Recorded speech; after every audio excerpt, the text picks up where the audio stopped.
The numbers told the story. They always do. It's one of those idiots who believe in analytics. This is a numbers game with Gill Alexander on VSiN. Good Friday morning to you. It is a numbers game at VSiN, the sports betting network, VSiN.com, Game Plus, iHeartRadio, YouTube TV, however you're taking us in. We appreciate it. Live from Bar Canada at the D here in lovely downtown Las Vegas. Gill Alexander, Kelley Bydlon in the hizzy. How you doing, man? Doing good, man. How are you doing? Doing very well. NBA Finals are set. We're going to talk about that momentarily after a nothing burger last night of a game. I thought it was the greatest game ever. I'm sure you did. We will talk about all kinds of things later on the show, including Jason Weingarten will be here from under a cloud of smoke, of course. Jordan Sherwood on UFC 302. Chris Fallica, Champions League thoughts. And are you ready for this? College football season win totals. Just a couple of them, though. Love it. A couple of them to whet your appetite. You know, I used to pronounce whet like that? Ron Flatter. Why, Gill? Why? Who, what, where? Okay, that's enough. John Legasa, Instant Offense, the microwave, will join us as well to talk with his baseball picks today. Paul Carr will talk soccer with us as well. His thoughts on the Champions League Final. And how can I put this, Kelley? You know, yesterday I had a day to reflect.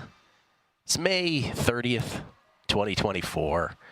You know what I did yesterday, by the way? I went to California and back, and so I had a lot of time to reflect. And one of the things I reflected upon was you sort of saying, you know, Gill, for the content, we need a June MLB bet. And I said after the March-April Cleveland Guardians gut punch and out away from cashing at 65-1, and then after the Guardians, and by the way, again, shout out to the Guardians, you have given me 2 months of awesomeness despite not cashing.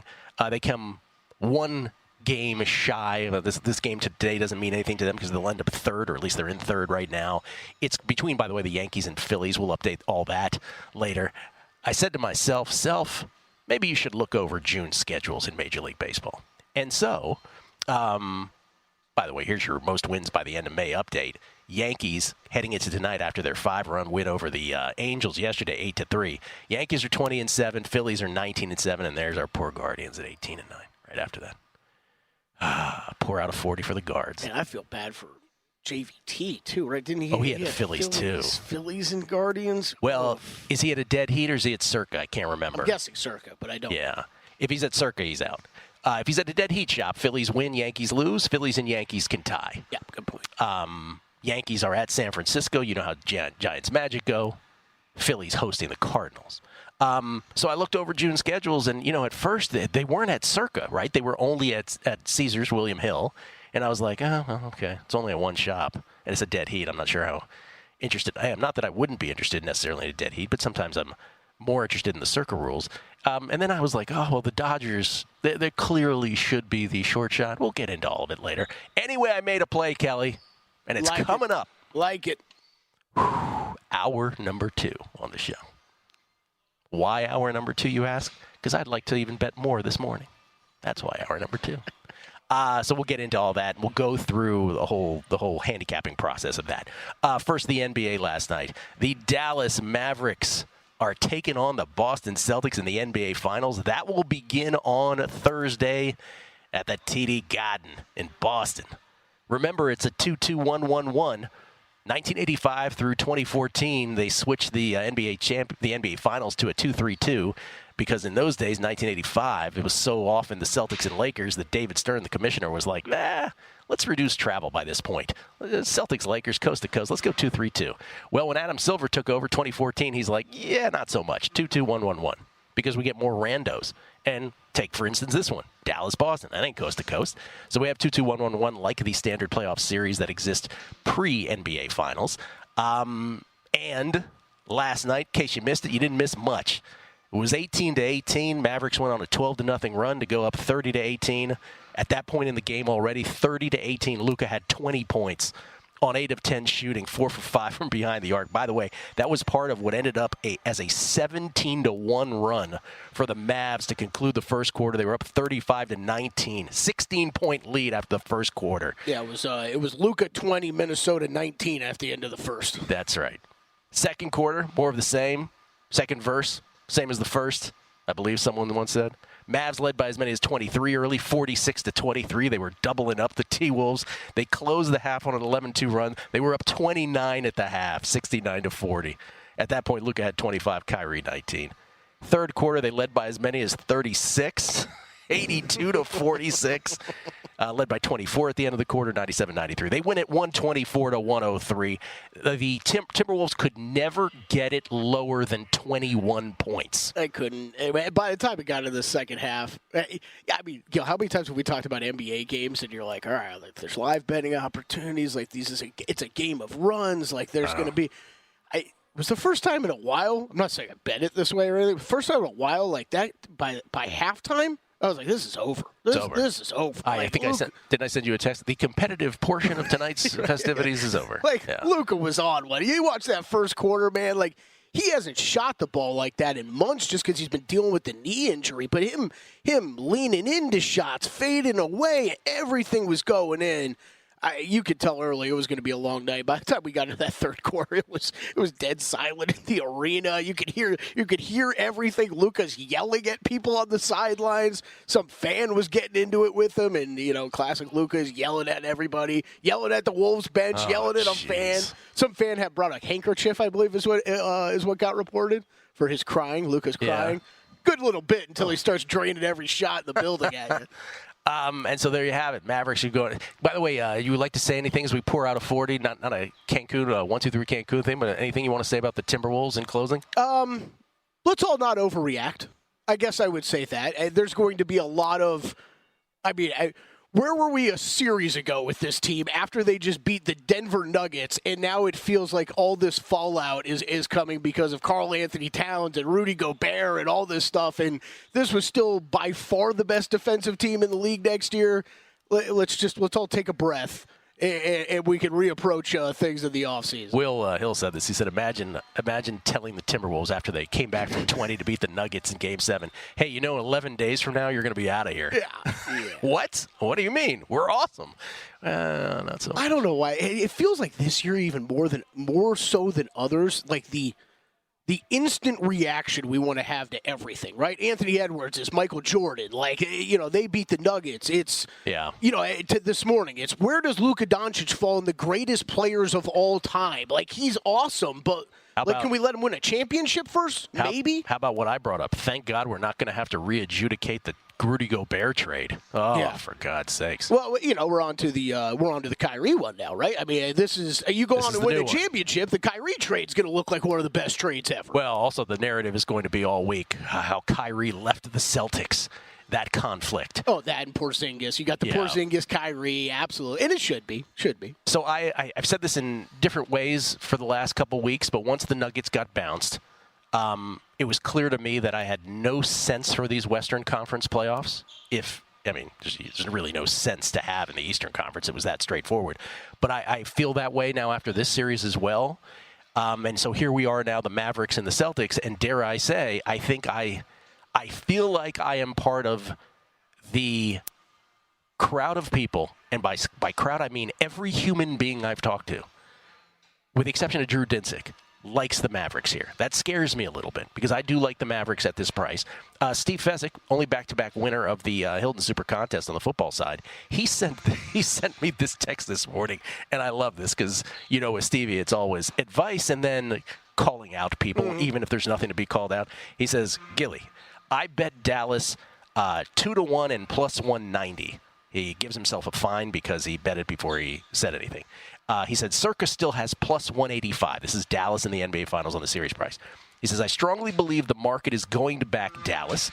The narrative is going to be that Boston is a paper tiger built for a regular season. And injury-aided 3 straight series. So if you're going to back Dallas, I would bet them now because I think this line is going down. If you like Boston, wait until post to get them. I completely agree with that. Here's the part that I love, though. He goes on to say, he says, also, I don't want to hear any blank about anyone getting 2-1 or plus 195 that I did because I was all over the openers, and that was me that got those in pocket right after the games, and I want to see the tickets if they claim so. There it is, on brand. I asked him on air, what do you think you care more about, winning money or calling other people dumbos? And he's like, dumbos. That's great. So, great. by the way, you can parse this out of obviously more than just a series price. You can bet this game by game. First of all, over 5.5 is at -150, so slightly juiced to the over in terms of 5.5 games. The under's at +125. Celtics sweep is 6-1. A Mavericks sweep is 19-1. That, of course, is the long shot. Celtics in 7 is +350. Mavs in 7 is 8-1. The shortest of all shots is not the Celtics in 7. A tick shorter than that is the Celtics in 5 at +340. Mm-hmm. Yeah, that is not going to happen. I don't think so, but we'll see. I actually think Drew on with us the other day was the perfect just to sum up what the Celtics are, where it's for a lot of NBA bettors, they've just broken his brain, right? I mean, like we asked him a fair what is a price a fair price for him on the NBA Finals with the Mavericks. He's like, I mean, -400 it should be for Celtics, but he's like, they've broken my numbers this postseason. He's like, I can't get there. So this postseason, also last postseason, they broke. Exactly. So yeah, I'm really interested to see. I mean, that Porzingis has to be back. It sounds like he will be, but man, I think with those types of injuries and those types of players, I'm waiting to see. I would like to see him back before I think you really get excited about betting Boston. Otherwise, until then, you're probably just looking at the Dallas side. I don't know how you could bet Boston without knowing 100% for sure Porzingis is in there, which I don't really know we can say that yet. And what's your Mavs ticket to win it all again? What number? 19-1. I have 40-1 in the exacta. You're the exactas. I have 41 on Dallas over the Celtics in an exact. Let's go, Kelley Bydlon. I do agree with Steve's point on the price. I grabbed a little Celtics last night to hedge off a bit, though. Coming back, French Open update. Remaining plays. That's next.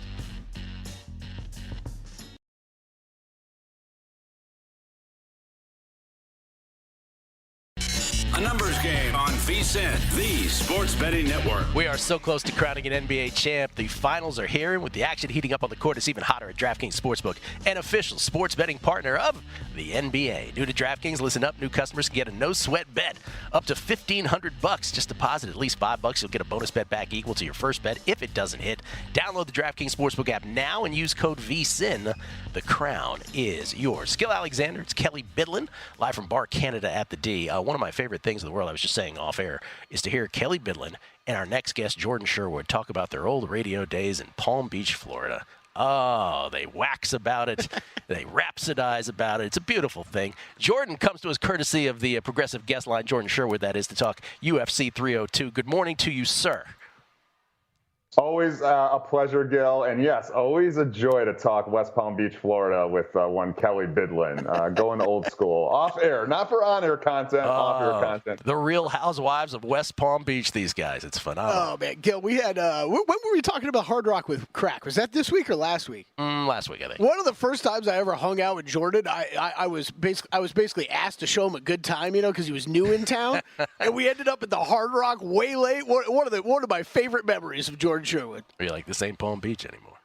Jordan, by the way, is the co-host of the Unnamed MMA podcast. You can follow him on Twitter at WoodOnESPN 1000. Before we talk UFC 302, I would be remiss if I just ignored what you're wearing. You are wearing a Chicago Bears top. You are a Bears fan, and the Bears are going to be featured on Hard Knocks. How? Because I've always wondered, like, if Washington ever got on this, I think me and my buddies will just go crazy. How do you guys feel about this as Bears fans? Are you happy? Are you mixed in your feelings? We kind of knew that this was coming. The reports were that they were one of 4 teams available for Hard Knocks. They've got all the storylines of the offseason with Caleb Williams, the additions, the stadium discussion that's going on with the team in the city. So it's about time. Basically, Bears fans want the spotlight. They like the attention. And look, it's going to give them a little bit more of an inside look of Caleb Williams and how he's maturing as a rookie. So, yeah, we're absolutely excited as Bears fans that they're going to be featured on Hard Knocks. Okay. All right. What did I say after the draft? Caleb Williams, certainly not lacking for confidence. That I will say. Yes, that is correct. I am very interested to see what his personality is like on a more in-depth basis. All right, UFC 302 in Newark, New Jersey. Let us start with the main event, the lightweight title bout between Islam Makhachev and Dustin Poirier, where Makhachev is a $6 favorite, Poirier plus 440 on the comeback. For those who don't know, Makhachev, number one pound-for-pound fighter, hadn't defended this title, hadn't fought for this title against another lightweight though. Had fought twice, defended twice already against a former featherweight champion Alexander Volkanovski. He moved up to the 155-pound belt to do so. And then you have Poirier. We all know him, former interim lightweight champ. This is his third attempt for the 155-pound title. He beat Benoit Saint-Denis. I know you know that, Kelley. Benoit Saint-Denis by second-round knockout at UFC 299. How are we betting this? And by the way, Jordan, just to watch Makhachev's sort of interviews leading up to this, he is not the most cuddly guy in the world. Let me just say that.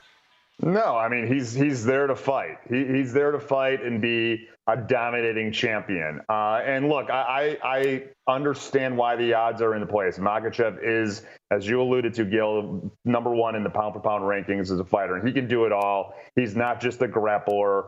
He's also evolved as a striker. And, he is Khabib Nurmagomedov 2.0. He's the protege of Khabib, and Khabib's going to be in his corner.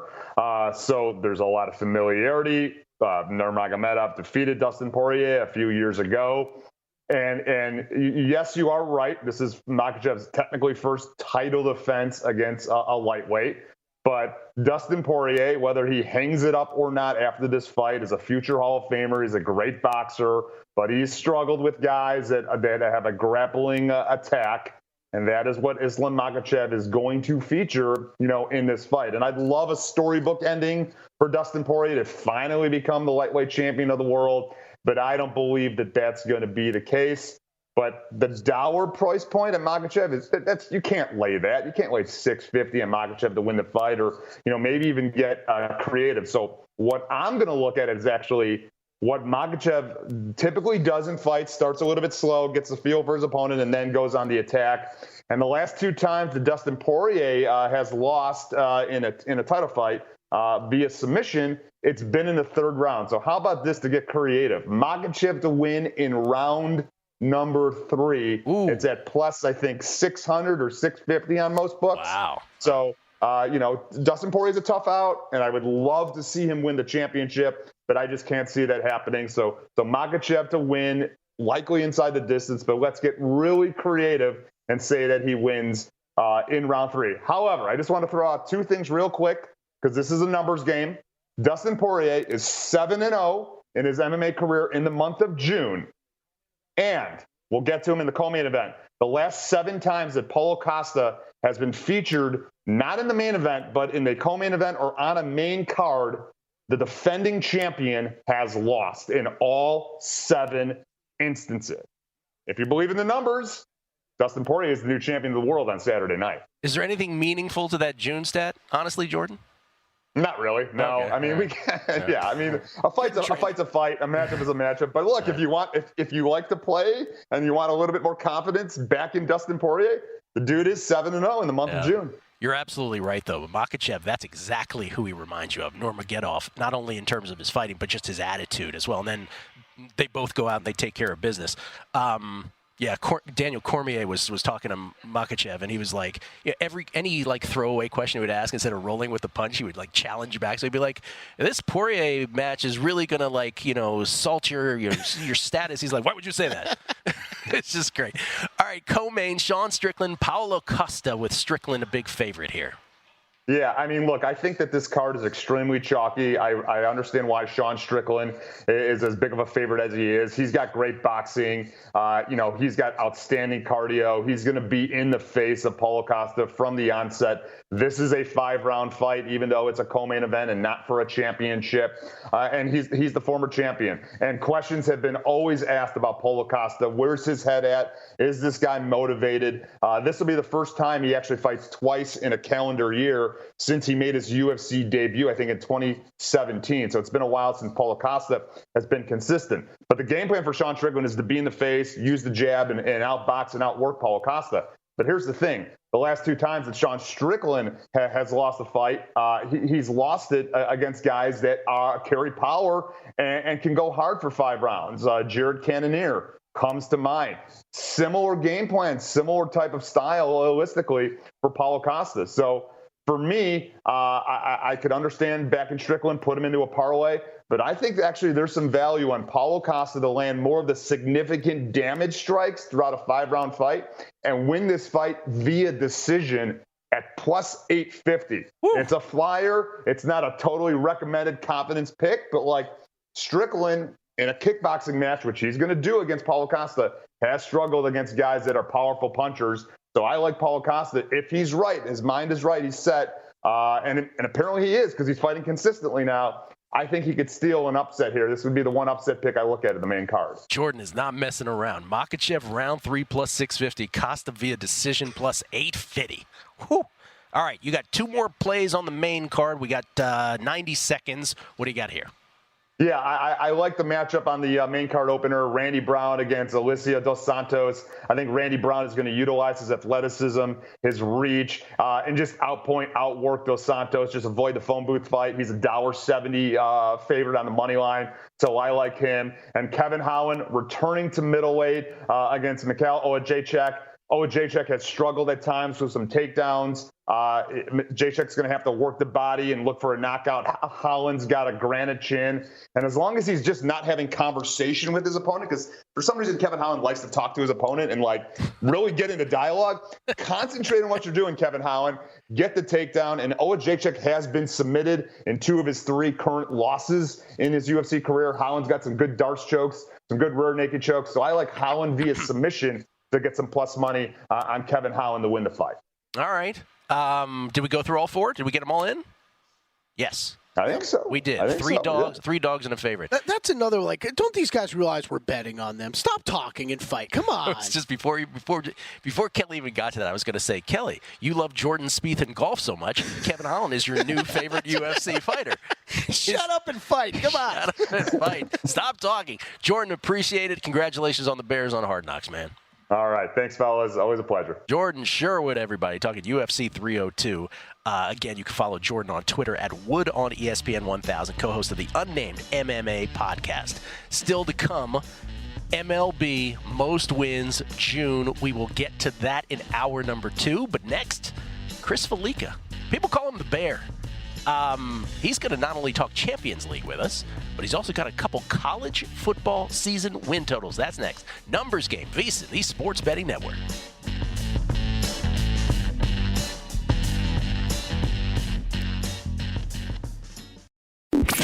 The numbers told the story, they always do. It's one of those idiots who believe in analytics. This is a Numbers Game with Gill Alexander on VSiN. Hour number 2 of a Numbers Game at VSiN, the Sports Betting Network, VSiN.com, Game Plus, iHeartRadio, YouTube TV. We appreciate you hanging out with us here on a Numbers Game. Gill Alexander, Kelley Bydlon, best listeners in the game. We appreciate it. Numbers Game presented by Zyn Nicotine Pouches, America's #1 nicotine pouch. As always, you can find out more at Zyn.com. That's ZYN.com. Bill 80's favorite is the wintergreen. He swears by wintergreen on Zyn. Just want to point that out. Yeah, shout out to Several flavors to choose. Several flavors to choose from, but he's a wintergreen kind of guy. Ladies and gentlemen, you may know him as the Bear. We know him as Christopher Fallica. Fox Sports, all sort of court betting expert, to use the tennis term. He joins us now courtesy of the Progressive Guest Line. How you doing, Chris? I'm okay. I'm going through some things in terms of figuring out how to maximize a ticket that I have, and you influenced me this morning by looking to see if I was able to play most wins in the month of June on the season Will Hill app in Massachusetts. So after the show, after I'm done here, I think I'm going to take a ride and go make a couple of plays here on the most wins in June. There you go. I think I'm going to go play. I'm going to play the Twins. It's 16-1. Mm-hmm. They got 16 games versus Pirates, Oakland, Colorado, and Tampa. And I'm going to go play the Mariners at 11-1, and they get that holy trinity of the White Sox, Marlins, and A's. So those are the 2 that I was going to take a look at and play. Okay, Twins and who was the second one? Mariners. Twins and Mariners. We're showing the Twins and Mariners as the fifth and fourth shots respectively at circa anywhere odds, yep. on those. And by the way, that's also the thing. Also, look at the circa odds juxtaposed. I know you don't have circa available for you, right, Chris, but for the people that do have both available, look at the odds juxtaposition and obviously the rules again really matter. It always comes down to, because remember last month I was probably in a better position having the tiebreakers of circa, whereas this month it was a worse position to have on the Guardian. Right. So you have to sort of think that, and we'll get into all that strategy coming up when we talk about it, because, and we'll get into that, but it's like having more games can be a double-edged sword kind of thing. We'll talk about it a little later on. All right, let us begin with the Champions League Final and what your bet is there, sir. Yeah, it's a tough one for me, being that I am not a Real Madrid supporter or anything at all. They've ripped my heart out in the past, and I'm not a fan of these super teams that basically go out and just buy whoever they want. And you could really make an argument that neither of these two teams, Real Madrid or Dortmund, should be here. If you looked over the two-legged tie between Dortmund and PSG, I mean, there's nothing that indicated that Dortmund should have gotten through, yet they did.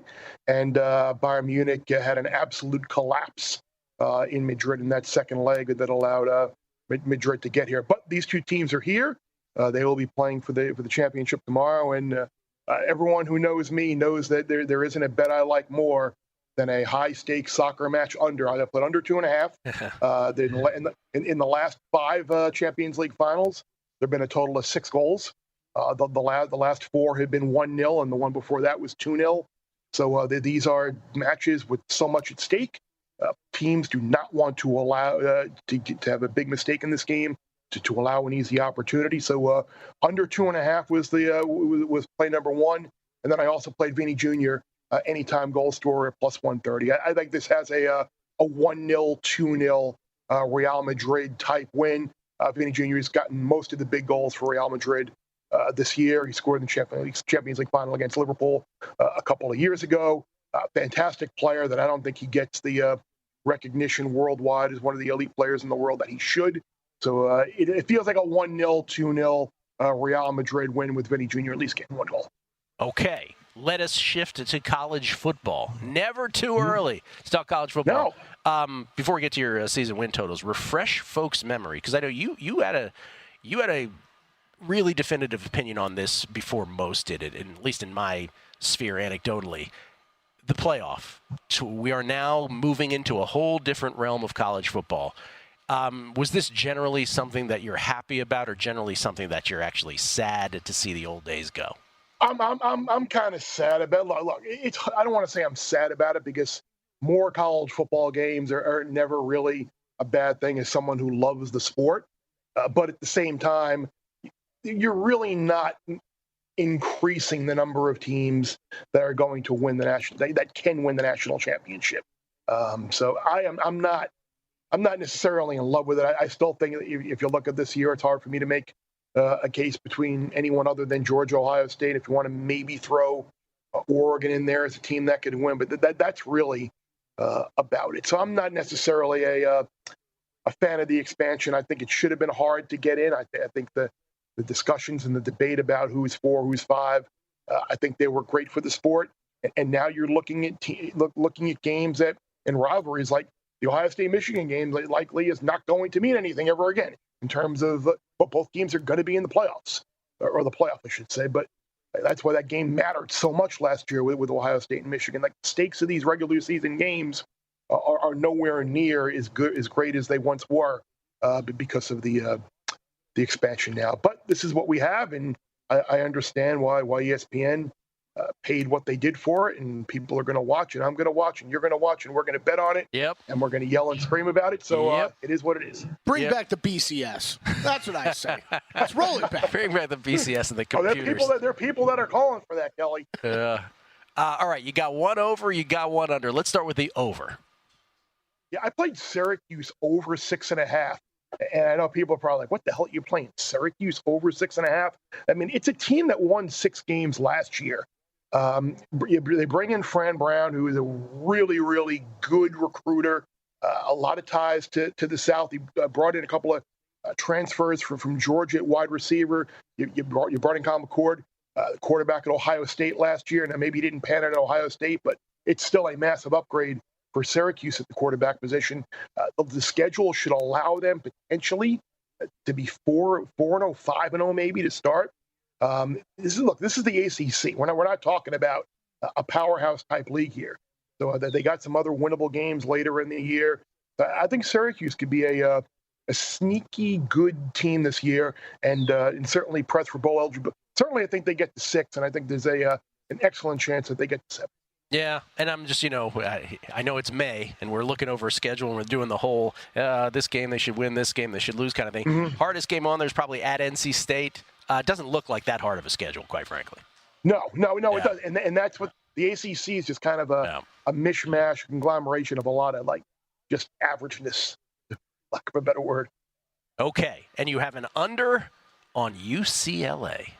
Yeah, I don't think UCLA is going to be very good this year at all. Certainly a lot of turnover on the coaching staff, but turnover on the roster as well. Losing Denton Lynn, the defensive coordinator, to your rival, USC, certainly not good. Losing Latu, one of the best defensive players in the country, the guy who was the top defensive player taken in the draft, unfortunately, much to the chagrin of us that had tickets on other players. Ethan Garbers is back at quarterback, but I mean, is he really the guy? But they got to stretch early in the year. I think it's LSU, Oregon, Ohio State. I think it's the 3 games that they have in a row. You're going to lose all 3 of those games. I just don't know how many stops this team is going to get and how they're going to hold up potentially in the trenches on the defensive side of the ball, losing Latu and a lot of the other guys on that defensive side of the ball in the Big Ten, where they're going to go up against a lot more physical offensive lines than they did in the Pac-12. So UCLA under 5.5, Syracuse over 6.5 were the first 2 that I fired on. Our buddy Pete Futak over at collegefootballnews.com, he ranks all of the 134 D1 college football schedules. He has UCLA's football schedule as the 3rd hardest in the entire nation. Behind Florida and who? Who does he have 2? Florida, good call. Florida's number 2, and he has USC as the hardest. Okay. Yeah. Okay. USC 1, Florida 2, UCLA 3. By the way, Purdue and Michigan rounding out the top 5. I know the Belmont is a week away. I know it's not at Belmont Park. It's at Saratoga. Any preliminary thoughts? It's going to be hard to get past Sierra Leone. With Fierceness now out of the race, we're either going to get Torpedo Anna or Mystic Dan from Ken McPeak, the Oaks winner and the Derby winner. We're going to get one of those 2. But Sierra Leone just towers over this field. So if you can find a fixed odds price on Sierra Leone prior to next week, I think that's probably the best way to attack this guy. It's not going to be necessarily a big field, so I don't know how much money you're really going to be able to make in this race, even keying Sierra Leone on top of some tries, hoping for some long shots. But if this weekend, I actually was looking for some other things to potentially play and give everybody out. So I was looking at Churchill Downs tomorrow. They got some nice stakes races. The number 1 horse in the 6th race, Ottoman Fleet, at Churchill tomorrow in the Arlington Stakes. 9-5 morning line. Looks like he should tower over this field. Probably will go off shorter than that again. And if you look a couple of races later in the Regret, the 9th race at Churchill, the number 5 horse, Poolside with Slim. It's 3 old fillies. I like betting on these types of horses. Broke Maiden, went through right into stakes race at Tampa Bay Downs, ran a respectable 4th at 6-1. Next start at Keeneland, kind of led all the way around and then tired. But I think going back here, 3rd start now against winners, 8-1 morning line, doesn't look like a ton of speed in the race. Rusty Arnold is a trainer who can win on the turf with the horse at a price. So I think Poolside with Slim is someone that you might want to take a look at in this race at nice price. Poolside with Slim. That's a great name. When Kelley invites friends over to his complex, he's like, "You want to come poolside with Slim?" I'm like, "Who's Slim?" He's like, "That's me. That's me. That's me." Chris, always appreciated. Good luck with all the bets. Thanks for all the horse plays. You got it. Chris Fallica, everybody, at Chris Fallica, Fallica on the Twitter machine. Bear Bets Pod is what he does over there at Fox Sports. Check it out. John Legesa, some instant baseball offense next.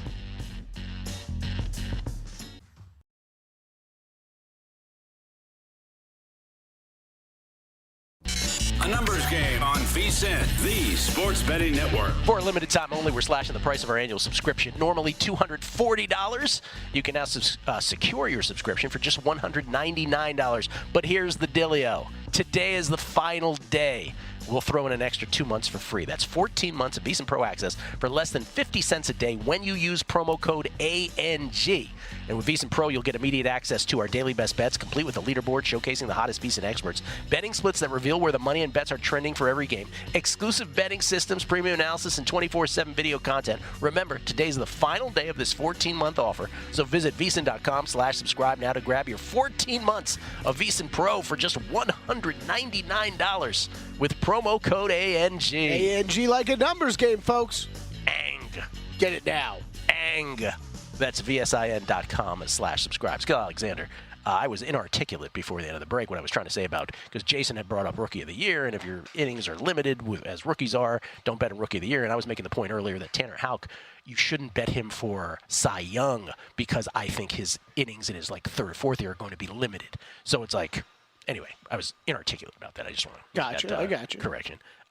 We get tweets at Beating the Book. Always appreciate that. This is Blake, GM of the week. He said, "Hey Gill, when is it appropriate to bet more than a single unit? Is it more about finding a good number to get in on, or about model/stats that may be unaccounted for within a specific line or price? Also, best restaurant at Mandalay. Thanks, love the show." Thank you. Let's take the second one first. Best restaurant at Mandalay. That steak place is great. Steak place is great. Strip steak. I feel like strip steak. Yeah, strip great. steak. Pork belly fried rice. Boom. Actually, that's one of my favorite sides in town is at strip steak. And a nice little dessert place is Citizen, right in the middle I there. don't really know if they have much else in that, No, for it's being just honest. dessert. Yeah. Just No, I'm saying restaurants in general that I would recommend. Yeah, not really. But you're right. Strip steak is Yeah. great and one of my favorite sides in town. Yeah. As far as the betting more than a unit kind of thing, I mean, again, if you have a model, the larger the edge, with confidence in that model, the larger the unit size, some would subscribe to, short of having that kind of precision on stuff. I don't know that I would go around recommending the average bettor to do that kind of thing. I think it's regardless of how you're handicapping sports, the larger the edge is where you would end up making larger bets. But I think if you are more of a novice bettor, just getting started out, flat betting, everything is the way you should be approaching this. Yeah, I think so. This is from boop. Last one here. Let me read one more here.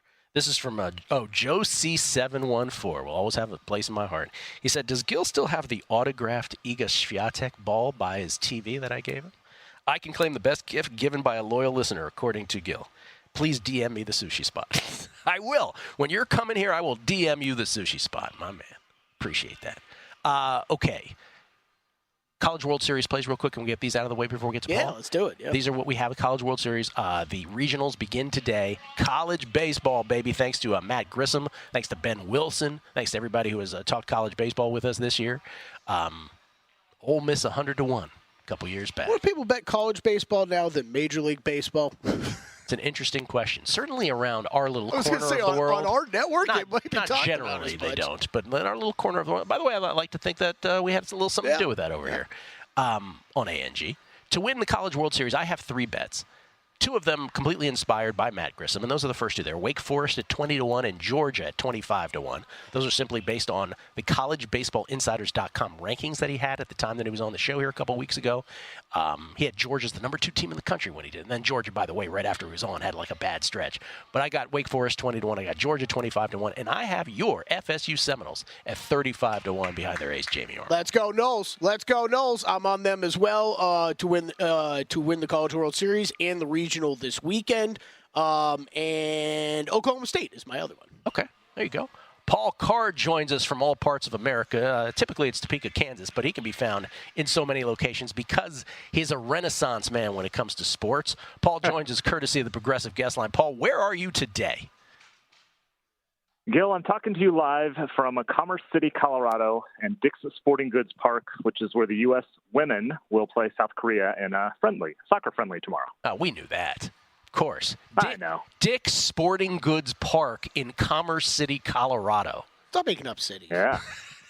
I think that's pretty much it, how they kind of made up the city and started putting stuff here. It's one of those, down the suburbs of Denver. Does have a nice view of the Rockies, but yeah, it's a town that's just kind of sprung up, and there's not a ton here, but it's a nice stadium and a nice view of the mountains. By the way, is there anything more antithetical to the American brain than the notion of a soccer friendly? Yeah, it's trying to explain it to a traditional American sports fan is a little bit weird. So it doesn't count? Well, it does count. So it's like preseason? Well, no, but yes. Yes. And no. Yeah. Kind of. What do you mean friendly? Right. Not really friendly, but yeah. It depends on the teams. Okay, before we get to your Champions League final play, lay out, if you would, the summer soccer schedule for us. Yeah, it's fun. Soccer never stops, as I always say. So next week is when Euros start. This is the European Championship, normally every 4 years. So, it's the closest thing to a World Cup in general because most of the best teams are in Europe. So that starts, I think it's a week from today, in Germany. So that'll be a fun one, as always. The week after that, Copa America starts. Copa America is usually just South American teams, but they're having a special one this year that includes the U.S., it includes Mexico and other CONCACAF teams, and it's in the United States. That starts in 2 weeks, and then end of July is when the Olympics will start. That's a U23 tournament for the men and a senior tournament for the women. Do you anticipate betting each and every one of those events? Euros and Copa, absolutely. I have a few futures in already. Olympics, the men I shy away from more, again, just because the youth tournament a little less known. The women, probably a few plays just because it's a senior tournament, a little easier to get a handle on, things like that. All right. Wherever Germany is playing, Paul Carr is sure to have a bet. That's right. I can neither confirm nor deny already having a future on Germany to win Euros. Oh, okay. I think I stepped into it there. All right. Champions League final. You have not one, not two, but three plays. How do you feel about this, and what are your plays? I do. Yeah, so this is Real Madrid against Dortmund. Real Madrid is a heavy favorite. They're roughly minus 160 on the three-way. That's a 90-minute money line. They're a sizable favorite. And just trying to, you try to kind of play out how is this game going to go in your head and make your bets accordingly in part. So, I'm just looking last four Champions League finals have all ended 1-0. And the first halves of those four finals, total of 1 goal.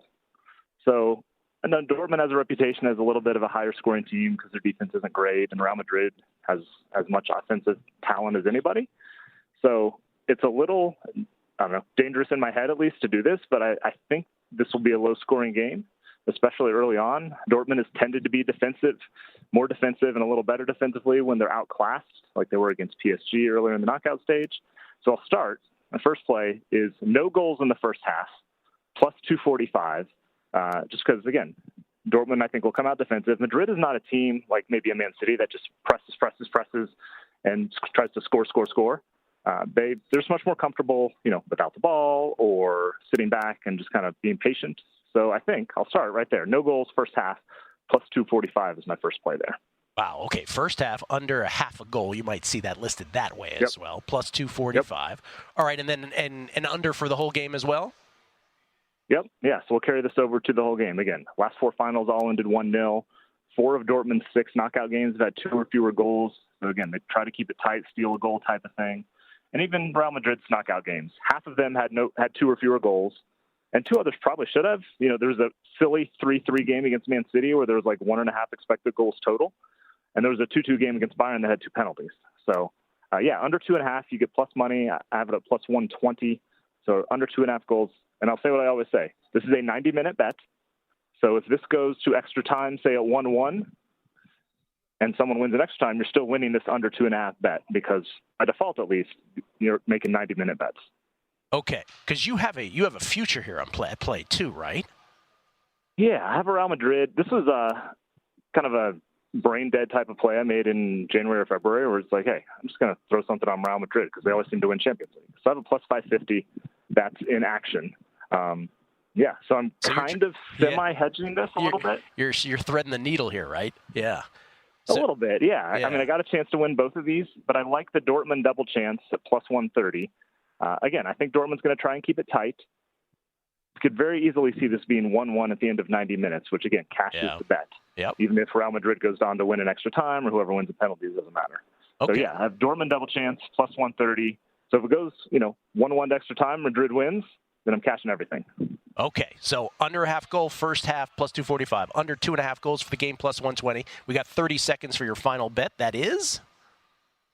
Final one's the Dortmund double chance, yeah, plus 130. Again, I think Dortmund will try to keep it tight, try to hit one goal on the counter, and if it's 1-0 late, Real Madrid's going to be fine. They just go grind out a goal in the last 10 minutes like they always seem to do. We get to extra time, and that would be a winner in that case. All right, 1-1 there. Paul, enjoy Commerce City and Dick's Sporting Goods Arena, I believe you called it, or field. Dick's Sporting Goods Park. It's a park. Yeah. It's not a field, it's a park. Get it together, Gill. That's right. Thank you, Paul. Sheesh. Appreciate it, Paul. You're welcome. Senior Director of Content at True Media Sports, also the host of the Expected Value podcast from Commerce City, Colorado. MLB, most wins, June. It is next on A Numbers Game at VSiN, the Sports Betting Network.